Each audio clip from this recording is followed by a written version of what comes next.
nismo nič krive, a ne? Res, če lahko karkoli spremenimo, karkoli, ti sem povej, no.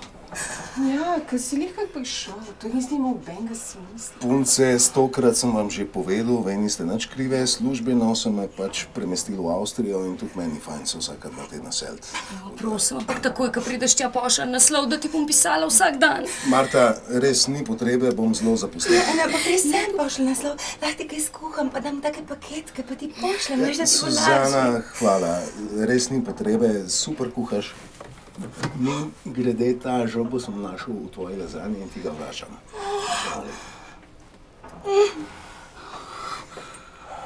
Jaka?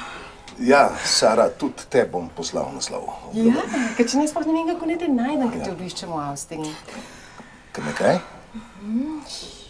Se te pokličem 15 minut prej, da se lahko stoširaš. Punce, adijo. Saj veš, da te bomo vsi odrešili, obrobiščili. Imaš vse? Imaš vse, ne? Bravo, kam greš? Greš daleč, greš, ne? 20,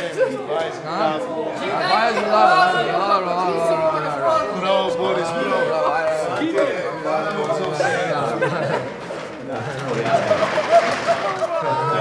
Ej, ni panike, ja. Dio, jaka! In super človek. Res. Sploh zdaj, ko ga ni, a ne? Aj, gremo. Boli me noge.